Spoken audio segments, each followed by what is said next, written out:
Doy la más cordial bienvenida a esta tercera sesión de la asignatura de partidos políticos. En ocasiones anteriores, en las dos sesiones que ya tuvimos, se ha proporcionado una definición razonada de derechos humanos, su origen y trascendencia, sus mecanismos de tutela tanto en ámbito internacional como nacional y los principios que rigen su aplicación efectiva, así como la ubicación de los derechos políticos como especies del género derechos humanos y su postulación en la época moderna y en la contemporánea. Ahora toca que analicemos la naturaleza jurídica de los derechos políticos. Hagamos un análisis desde el punto de la teoría del derecho. ¿Cómo son esos derechos? ¿Qué aspectos jurídicos, o sea, qué aspectos de derecho encontramos en ellos, en esos derechos políticos? Sus campos específicos de aplicación, su función como factores en el desarrollo de los sistemas democráticos y su recepción en el derecho mexicano. ¿En qué momento entraron a nuestro mundo jurídico? Su origen y evolución, así como los controles de constitucionalidad, convencionalidad y legalidad que se ejercen actualmente para salvaguardar su ejercicio eficiente. Recuerden que no basta postular derechos, eso ya lo hizo la humanidad. Los norteamericanos, los franceses, incluso desde la época de la Carta Magna en la Edad Media, en Inglaterra, pues se han dado postulaciones o declaraciones de derechos. Lo que ahora necesitamos es que los tales derechos existan en la realidad, que tú, yo, ella, aquella podamos ejercer esos derechos en entera libertad. Queremos proporcionar a ustedes las razones fundamentales por las que los derechos políticos deben ser considerados como especies de los derechos humanos, así como la descripción de la naturaleza jurídica de esos derechos, su función como factores del desarrollo de la democracia en cualquier país, y finalmente proporcionar una reseña muy generalizada de su origen y evolución en el derecho mexicano y de su protección a través de la aplicación de los principios de constitucionalidad, convencionalidad y legalidad. Bien, veamos los derechos políticos como especies de los derechos humanos. Para ello me traslado a la Convención Americana sobre Derechos Humanos, de la que hablamos en la sesión anterior y que la conocemos como el Pacto de San José. Voy al artículo 23 de esa convención y dice lo siguiente, en su número 1, todos los ciudadanos deben gozar de los siguientes derechos y oportunidades.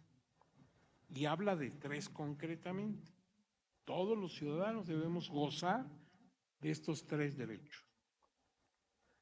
1, o inciso A, participar en la dirección de los asuntos públicos directamente o por medio de representantes libremente elegidos. Si nuestros gobiernos son república, y la palabra república también deriva del latín res cosa, publicae populus, la cosa del pueblo, la cosa de todos, en una república todos somos gobernantes o somos responsables del gobierno, no solamente las autoridades. Si la soberanía radica en el pueblo, es el pueblo el que gobierna. Y todos somos responsables, es una cosa pública, populus. De tal manera que no participar implica una responsabilidad y dentro de un momento vamos a ahondar en ello, porque todos somos responsables del gobierno de nuestro país. Entonces yo tengo derecho como ciudadano, tú la tienes como ciudadana, de participar en la dirección de los asuntos públicos, ya sea directamente, te nombramos diputada, senadora, presidente de la República, o sea también indirectamente a través de tus representantes, electos popularmente. Ese es el primer derecho que tenemos según el Pacto de San José. Otro, votar y ser elegidos en elecciones periódicas, auténticas, realizadas por sufragio universal e igual y por voto secreto que garantice la libre expresión de la voluntad de los electores. Votar y ser votado. Voto activo, votar. Voto pasivo, que votes por mí si yo me he lanzado como candidato. Y que esas elecciones sean periódicas, cada 3 años, cada 6 años, según el cargo que estemos hablando. Que se realicen por sufragio universal. Todo ciudadana y todo ciudadano tenemos derecho a la elección. Podemos ir a votar, nos identificamos y emitimos nuestro voto. Y, por otro lado, el voto debe ser secreto para que no se ejerza sobre nosotros violencia, espionaje, presión. Ahora bien, el tercero de los derechos que reconoce el Pacto de San José es tener acceso en condiciones generales de igualdad a la función pública de su país, donde no necesito ser electo en elección popular, necesito ser nombrado y una vez que lo sea, poder ejercer mi cargo. Yo tengo derecho a participar en la función pública y tú también lo tienes. Entonces son 3 derechos de índole político que está reconociendo la Convención Americana de Derechos Humanos. Pero este mismo artículo 1 dice, la ley puede reglamentar el ejercicio de los derechos y oportunidades a que se refiere el inciso anterior exclusivamente por razones de edad. Por ejemplo, una persona de menos de 18 años no tiene derechos ciudadanos, consecuentemente no tiene derechos políticos. De nacionalidad, un extranjero no los tiene. De residencia, ¿sí? Pues si no radicas en la entidad federativa donde son las elecciones locales, pues no te dan el derecho. Yo no puedo, como habitante de la Ciudad de México, ser elector en el estado de Yucatán. Idioma, instrucción, capacidad civil o mental o condena por juez competente en proceso penal. O sea, la misma convención está diciendo, cada país puede poner limitaciones. Bueno, quiere decir que ya estoy entendiendo, y vamos a ahondarlo, que los derechos políticos, como todos los derechos, no son totales, absolutos, sin límites, no, al contrario, tienen limitaciones. Ahora bien, a la vez en el mismo documento, la Convención Americana sobre Derechos Humanos, en su preámbulo, dice lo siguiente, reiterando que con arreglo a la Declaración Universal de los Derechos Humanos, solo puede realizarse el ideal del ser humano libre, exento del temor y de la miseria, si se crean condiciones que permitan a cada persona gozar de sus derechos económicos, sociales y culturales, tanto como sus derechos civiles y políticos. Su capítulo 2 expresa derechos civiles y políticos. Entonces ya me encuentro ahí una clasificación de los derechos humanos. Unos son civiles y otros son políticos. Esto implica la comprensión de estos como derechos humanos. En otras palabras, si estoy leyendo el documento, la Convención Americana sobre Derechos Humanos, pues me está diciendo a lo largo de su texto que en principio hay derechos civiles y derechos políticos, y los dos son derechos humanos.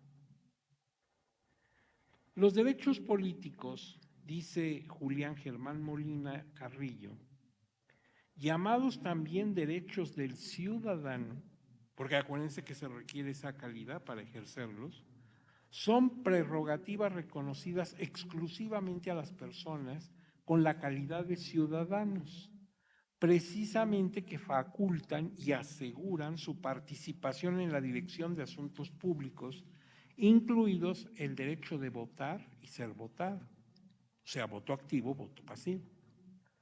Un gran jurista austriaco que todo abogado conoce, Hans Kelsen, dice que los derechos políticos son derechos que en esencia conceden a su titular una participación en la voluntad, en la formación de la voluntad social.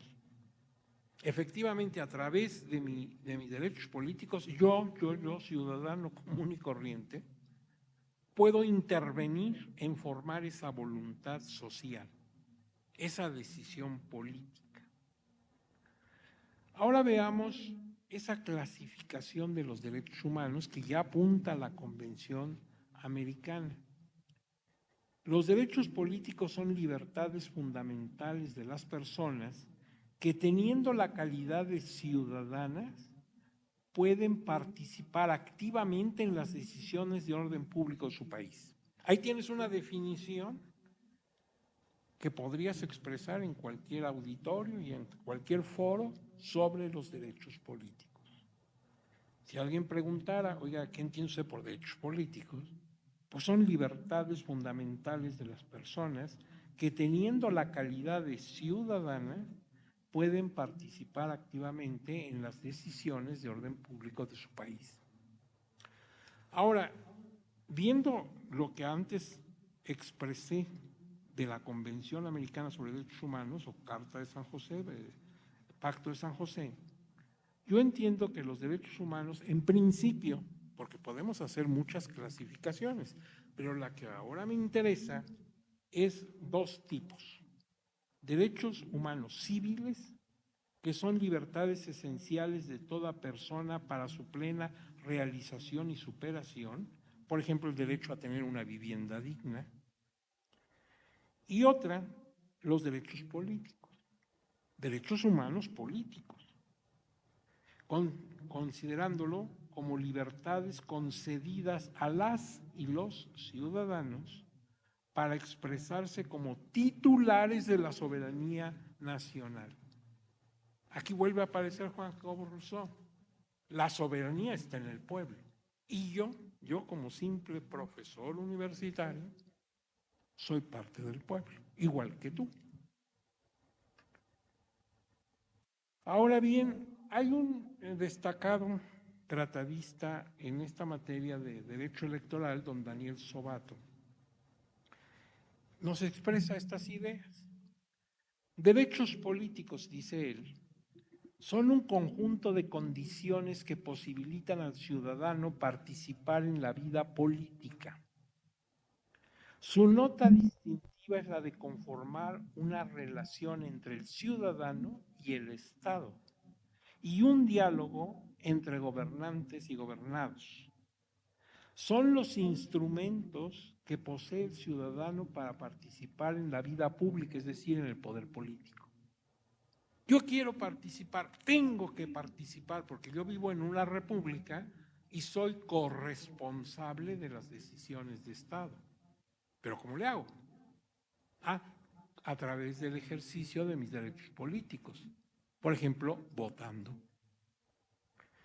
El mismo autor, don Daniel Sobato, señala que dentro del ámbito internacional de los derechos humanos, los derechos políticos pertenecen, junto con los civiles, a los de la primera generación, es decir, a los de libertad. Para nadie es desconocido que los derechos humanos han ido surgiendo paulatinamente a través de la historia moderna y contemporánea. Lo primero que se exigió el reconocimiento fueron los derechos de libertad, que incluye derecho a la vida, derecho a la libertad de prensa, a la libre manifestación de ideas y derechos políticos. Fue lo primero que los pueblos pidieron.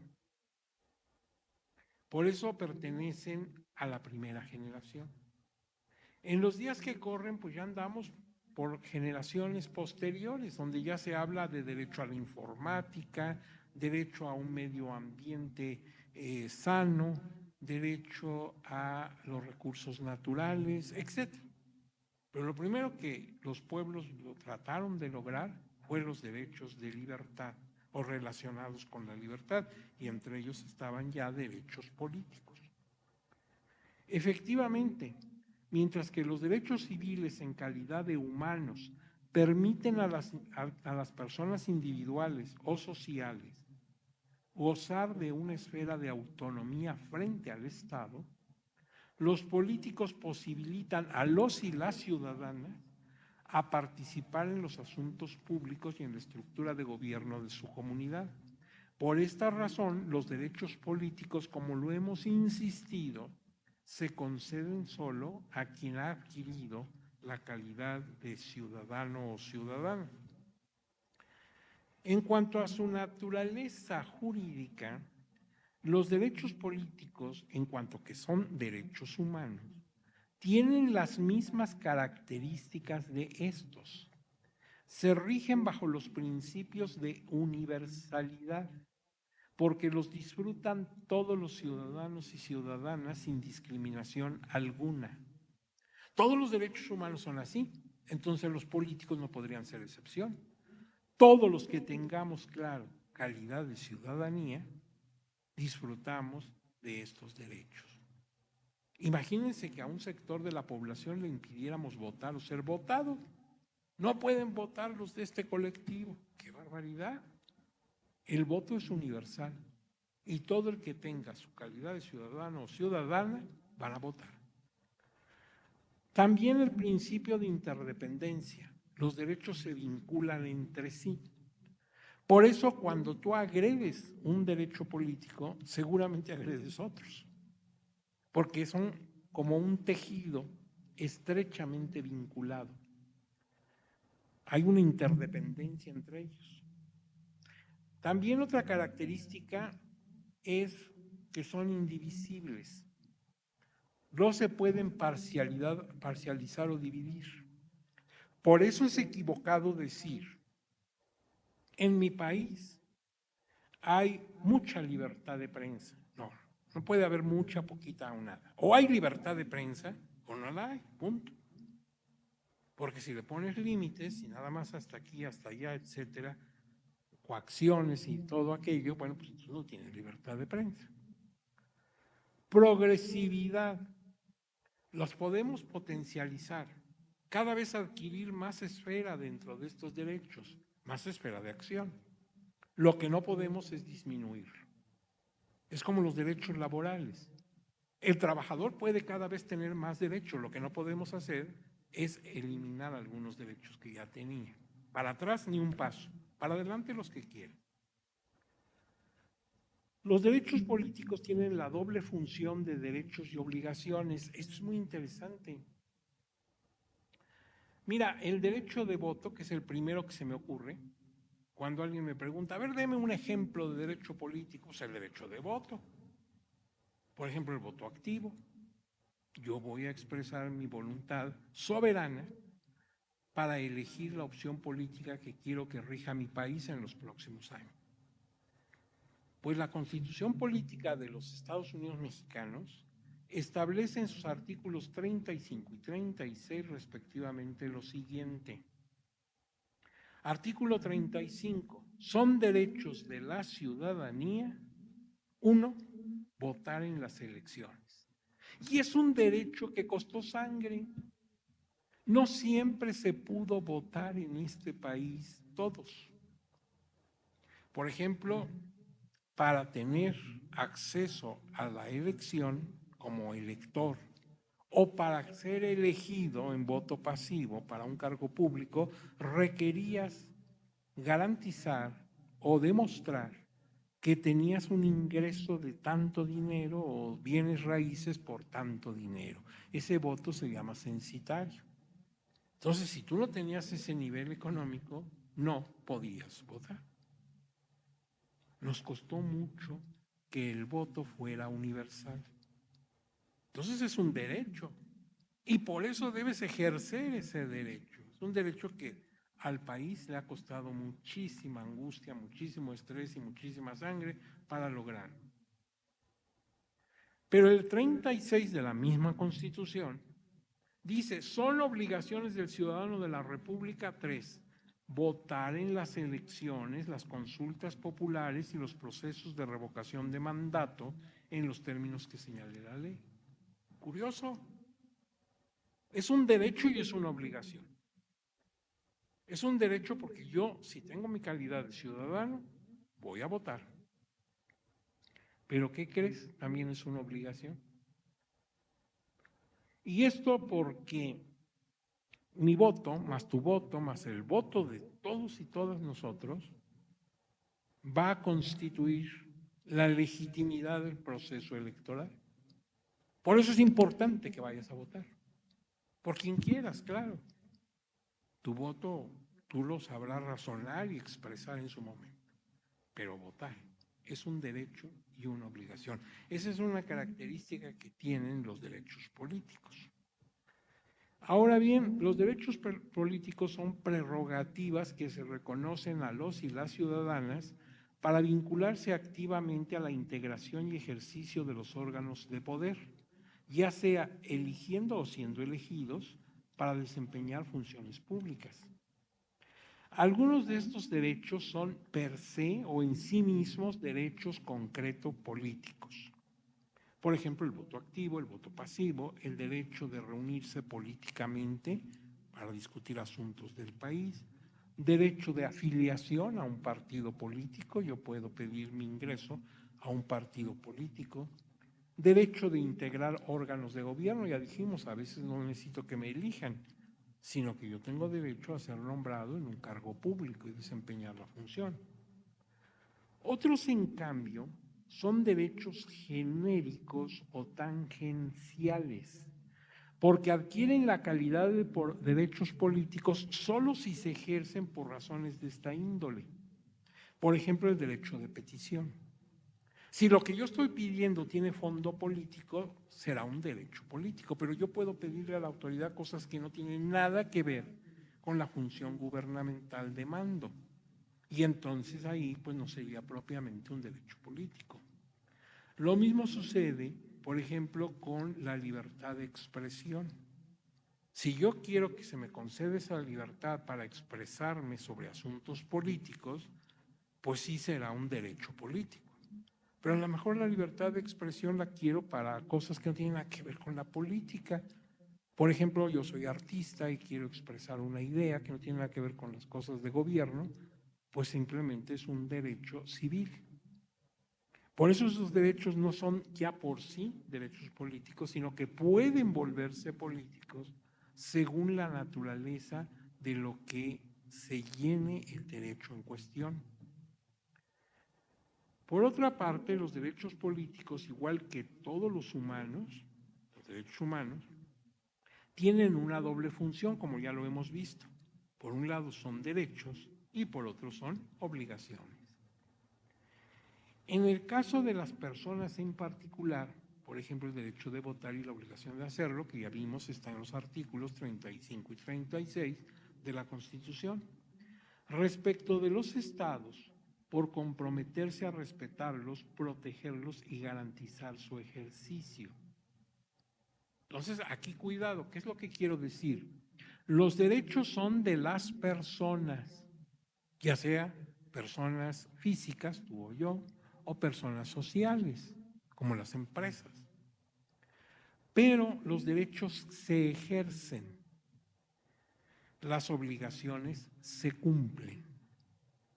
Entonces, cuando yo acudo a votar, por un lado estoy ejerciendo mi derecho al voto y por otro lado, con eso mismo de votar, estoy cumpliendo mi obligación de votar, de acuerdo con los artículos 35 y 36 de la Constitución.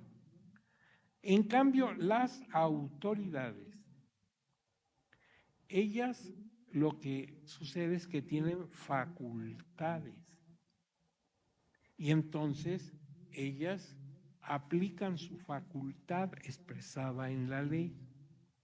En este orden de ideas, los derechos son para las personas y las facultades para la autoridad. A veces nos equivocamos y decimos, el policía tiene derecho a detenerme si me encuentra cometiendo un acto ilícito infraganti, o sea, con las manos en la masa. No, no tiene derecho, tiene facultad que se lo concede la ley. Los derechos los tenemos las personas, los gobernados. Las autoridades ejercen facultades o atribuciones. Por otro lado, la oficina del Alto Comisionado de la ONU, del que hablamos en la sesión anterior, dice en su mensaje que ¿qué son los derechos humanos? Se pregunta el comisionado. Y dice, en el plano individual, así como debemos hacer respetar nuestros derechos humanos, también debemos respetar los derechos humanos de los demás. Esto lo está diciendo el Alto Comisionado de la ONU. Que no se nos olvide. Habla de los derechos humanos en general, consecuentemente de los políticos también. Pero fíjate, somos muy exigentes respecto a que se respeten nuestros derechos humanos y hacemos bien. No tenemos por qué tolerar infracciones a nuestros derechos. Pero así como somos celosos de nuestros derechos, debiéramos ser igualmente celosos en respetar esos mismos derechos para los demás. Esto implica precisamente la capacidad de tener tolerancia frente a posiciones políticas contrarias a la nuestra, a fin de promover la paz y la sana convivencia, que son factores esenciales de la vida en democracia. Yo puedo no estar de acuerdo contigo y discutirlo profundamente. Lo que no puedo faltar es al respeto a tu persona, ni tú a la mía.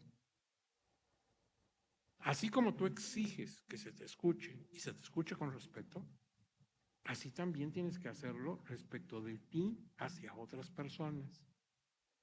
Por eso, esto de los derechos humanos hay que pensarlo mucho, porque nos compromete. Ahora bien, los derechos políticos, ¿cuáles características resaltadas podemos atribuirles? Pues son especies del género derechos humanos, ya lo hemos dicho, en el fondo son derechos humanos. Son prerrogativas que se reconocen y asignan a las personas ciudadanas. Fundamentales son estos derechos porque los reconoce cada Estado. Son derechos humanos cuando estamos hablando al nivel universal. Cuando un país, a través de tratados internacionales y de sus propias disposiciones internas constitucionales, reconoce uno de estos derechos, esos derechos se vuelven fundamentales. Son personalísimos, solamente los ejercen los titulares. Nadie puede darle su ciudadanía a otra persona. Como mi amigo que viene de otro país anda indocumentado, pues yo ya no voy a necesitar mi credencial del INE porque pues tengo un mal terminal, una enfermedad terminal, pues que se quede con mi credencial para que él vote. No, porque son personalísimos. Consecuentemente son intransferibles, no se pueden transmitir a otra persona. Son inalienables, o sea, no se pueden enajenar. Son interdependientes porque se vinculan entre sí, como ya lo hemos dicho.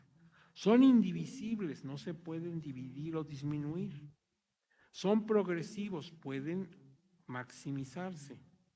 Son irrenunciables, no cabe renuncia, no puedo decir yo renuncio a mi derecho de votar.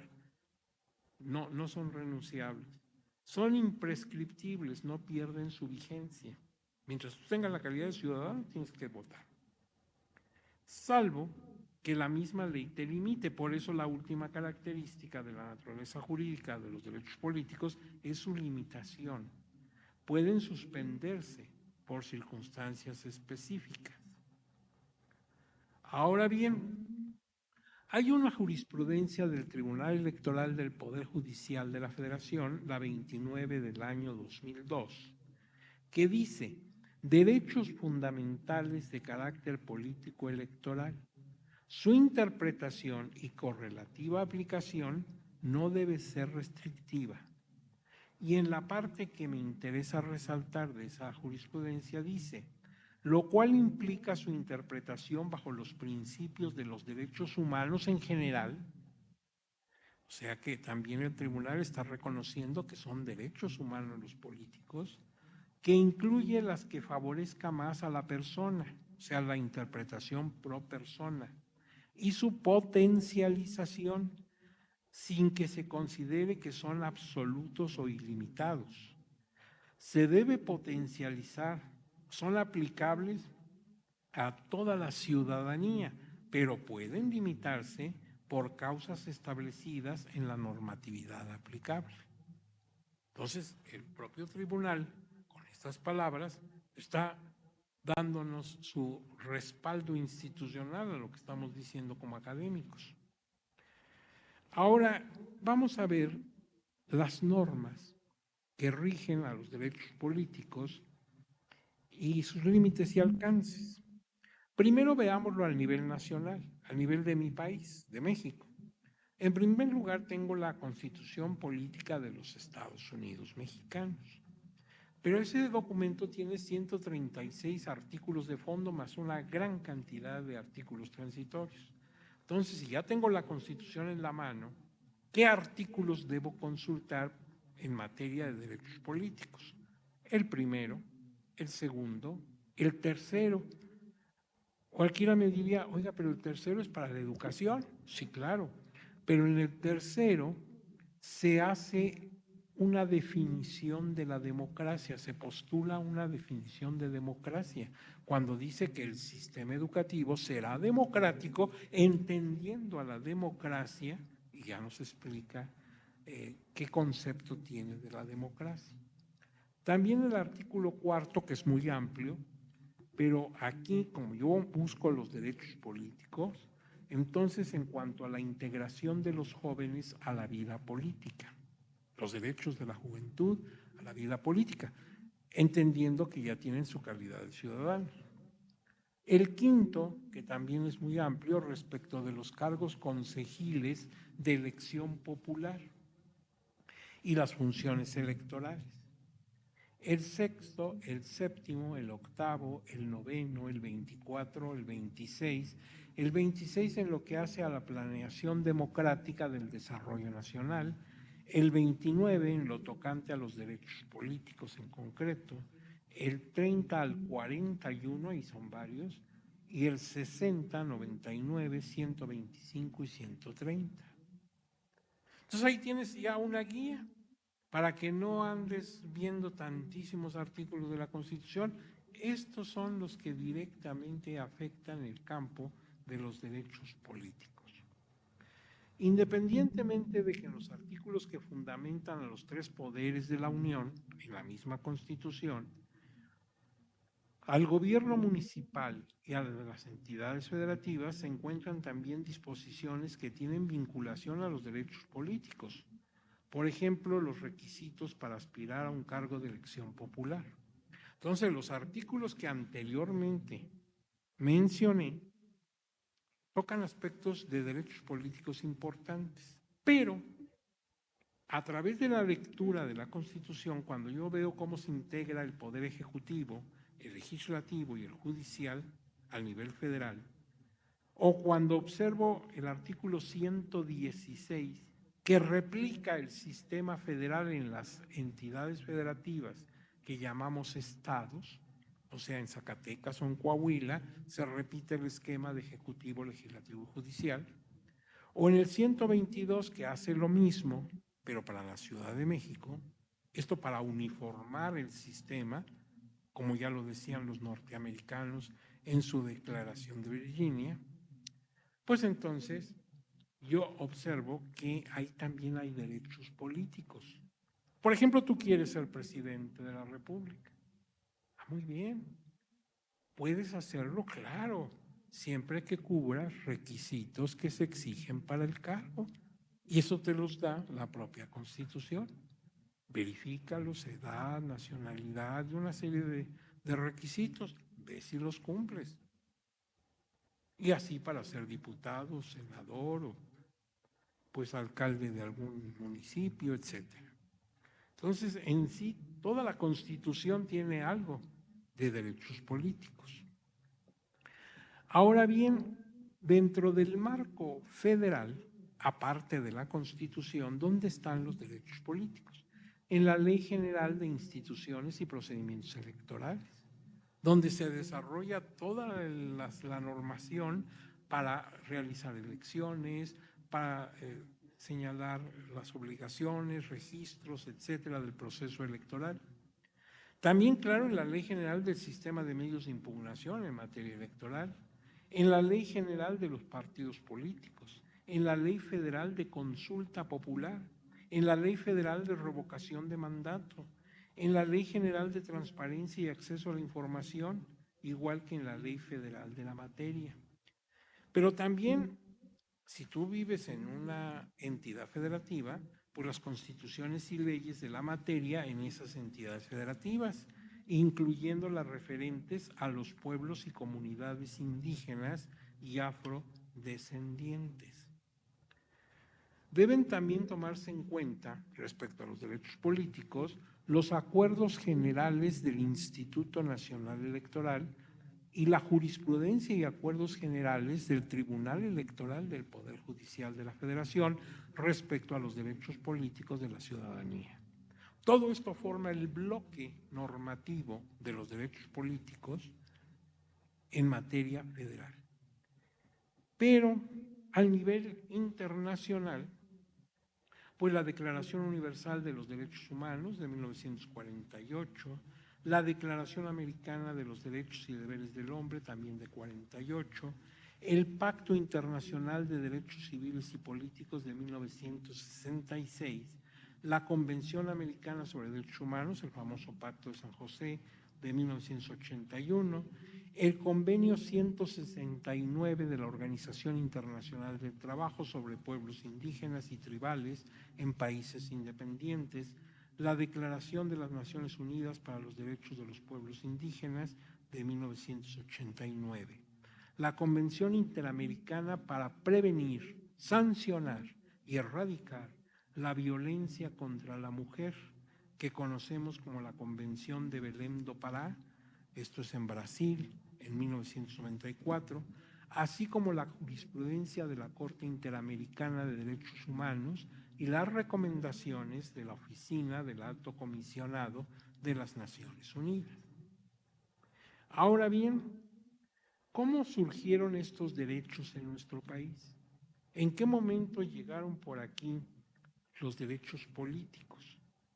Pues México como país independiente surgió en 1821, pero en sus 2 siglos, apenas tenemos 200 años pasaditos de vida independiente, ha tenido formas de gobierno y consecuentemente diversos textos constitucionales. Nuestra primera constitución nos las impusieron los franceses cuando Napoleón invadió España y nosotros éramos parte de España. Es el año de 1808 con la Constitución de Bayona. Para 1812, la Constitución de Cádiz. Recuerden que para elaborar esa Constitución de Cádiz participamos nosotros, que éramos parte de España. Diputados de la Nueva España cruzaron la mar para integrarse al Congreso de Cádiz. También en 1814, en plena Guerra de Independencia, la Constitución de Apatzingán. Cuando nacimos a la vida independiente surgimos como imperio. Iturbide quiso hacer una constitución, pero no lo logró, su gobierno fue muy breve y solamente alcanzó a expedir un reglamento provisional político del Imperio Mexicano. En 1824 nos constituimos como una república federal y decretamos la Constitución Federal de los Estados Unidos Mexicanos. Para 36 decidimos optar por la forma de gobierno republicano centralista. En ese caso no hicimos una nueva constitución, sino 7 leyes a las que elevamos al rango de constitucional. Para 1843 todavía bajo el régimen centralista, decretamos las bases de organización política de la República Mexicana. Esta sí ya es una constitución de tipo centralista. En 1847, en plena guerra contra los invasores norteamericanos, decretamos el Acta Constitutiva y de Reformas que nos hizo volver al federalismo. En 1857 decretamos la Constitución Política de la República Mexicana, la Constitución Liberal. En 1865 hubo una irrupción en el mundo político mexicano y creamos el Segundo Imperio, encabezado por un extranjero, Fernando Maximiliano de Austria. Su gobierno también fue muy breve, pero tuvo un estatuto provisional. Y para 1917, como consecuencia de la Revolución Mexicana, establecimos la Constitución Política de los Estados Unidos Mexicanos, que aún rige al país. Estos documentos tienen nombres oficiales distintos. ¿Sí? Por ejemplo, la Constitución de Cádiz no se llama así, se llama Constitución Política de la Monarquía Española. Pero establecen distintas formas de organización política. Sin embargo, cada uno de estos documentos que hemos enlistado contienen dos partes, una orgánica donde se establece cómo va a ser la organización política del país y otra dogmática donde se establecen los derechos políticos como el voto, la libertad de prensa, el acceso al desempeño a cargos públicos, etc. Cabe señalar que los derechos políticos se alcanzaron con mucha lentitud y grandes afanes. No creas que fue de la noche a la mañana que ya tuviéramos ahí todo un enlistado de derechos políticos. No. A manera de ejemplo, me voy a referir a lo que ya había mencionado anteriormente, el derecho al voto activo y pasivo.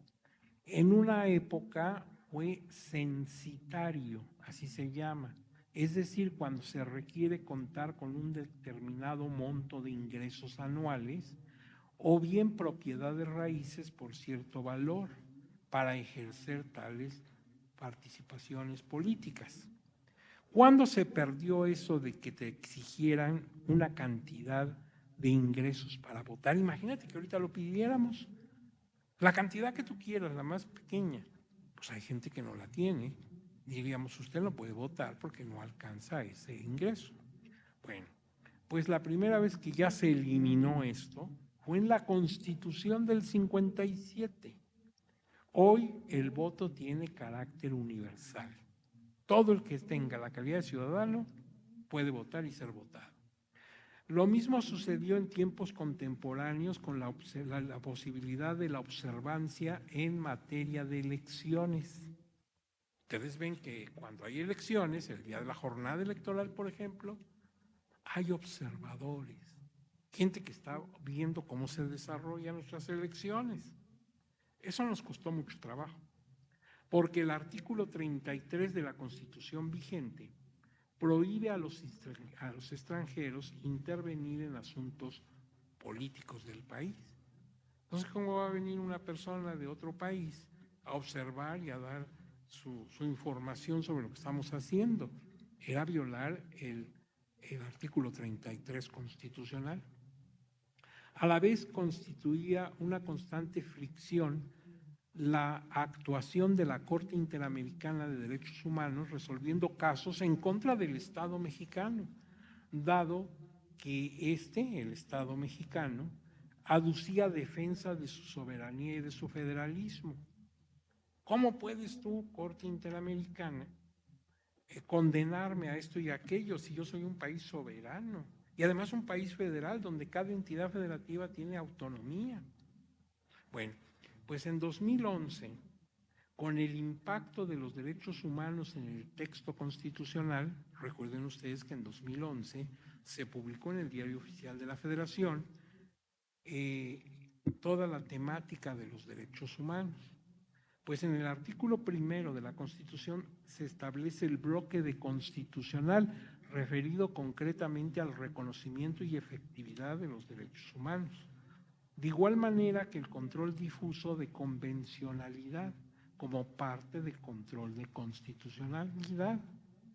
Paralelamente se observa que los derechos humanos, consecuentemente los políticos, reconocidos como fundamentales por el Estado mexicano, coinciden en gran medida con las normas de convencionalidad.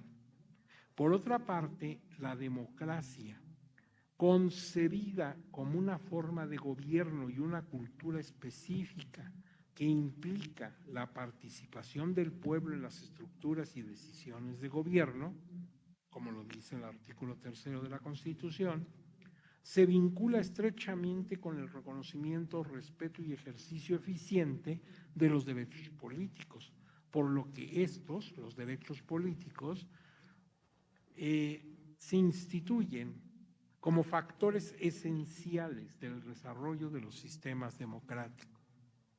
Si nosotros queremos saber el grado de democracia que tenemos en un país, el que tú quieras, hay varios parámetros de medición y uno de ellos es el grado de respeto a los derechos políticos. Si esos derechos no se ejercen a plenitud, ya pondríamos en tela de juicio que ese país sea realmente democrático o que lo sea en medida resaltada.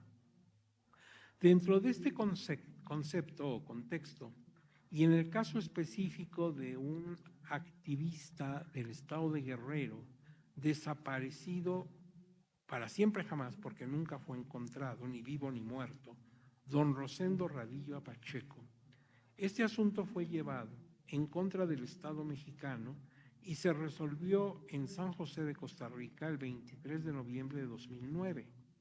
Sobre ese punto, la Suprema Corte de Justicia abrió un expediente que se conoce como Varios, 912/2010, que se consolidó el 14 de julio de 2011 y adoptó el concepto de control de convencionalidad, que también fue establecido en el Tribunal Electoral del Poder Judicial de la Federación. Se destaca la vinculación estrecha que existe entre el control de constitucionalidad y el de convencionalidad, dado que en ambos su fin primordial es la salvaguarda y protección de los derechos humanos, y por lo mismo en lo concerniente a los derechos político-electorales.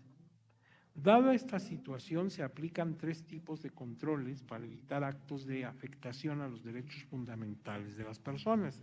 Estos son los controles de constitucionalidad, convencionalidad y legalidad. Todo acto de autoridad, de cualquier autoridad, debe ser respetuosa de principios que están en la Constitución Federal, en el documento de la Convención Americana sobre Derechos Humanos y en la ley aplicable al caso. 2 conceptos de control de convencionalidad.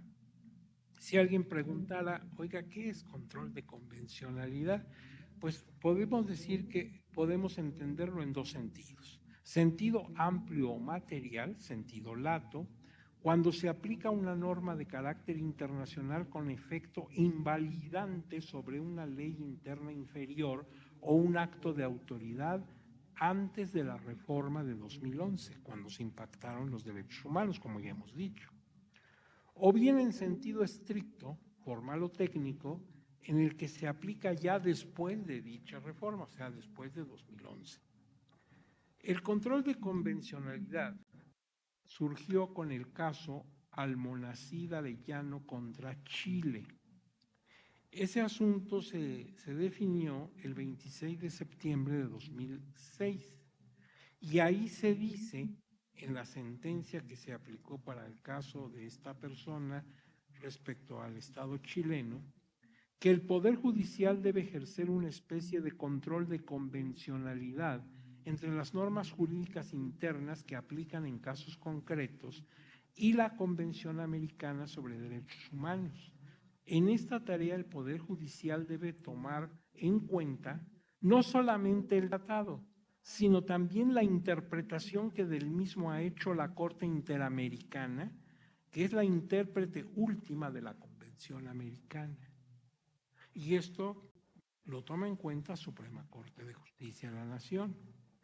A su vez, En nuestra Constitución Política de los Estados Unidos Mexicanos, su artículo 133, expresa que la ley suprema de toda la Unión se conforma de la propia Constitución, las leyes que de ella emanen y los tratados internacionales firmados y ratificados por el Estado mexicano, por lo que los jueces de las entidades federativas deben ajustarse a sus contenidos a pesar de las disposiciones que en contra pudieran darse en sus normas locales. Ahora bien, el Tribunal Electoral del Poder Judicial de la Federación utilizó la expresión control de convencionalidad por primera vez en el expediente de la Sala Superior, un JDC, un juicio para la protección de los derechos políticos electorales del ciudadano, el 132 de 2010, resuelto el 1 de junio de 2010, referente a un ciudadano del estado de Sinaloa que se inconformó de un acuerdo del instituto de ese estado que le negó su registro como candidato independiente para ser gobernador de Sinaloa. Por su parte, la Suprema Corte de Justicia de la Nación utilizó esta expresión control de convencionalidad en la resolución receptora de la sentencia condenatoria de la Corte Interamericana de Derechos Humanos, precisamente en el caso del activista guerrerense Radillo Pacheco. Esto ocurrió el 14 de julio de 2011. Y con estos documentos nosotros observamos que con los controles de constitucionalidad, convencionalidad y legalidad que deben aplicarse de manera generalizada por todas las autoridades en el ámbito de sus potestades, pues se está dando una protección amplísima a los derechos humanos, consecuentemente a los derechos políticos. Y el Tribunal Electoral del Poder Judicial de la Federación ha sido una institución muy importante y una institución de vanguardia para salvaguardar esos derechos. Tan es así que algunos colectivos injusta y tradicionalmente denostados, marginados, han ido tomando posesión, han sido empoderados en la vida política del país.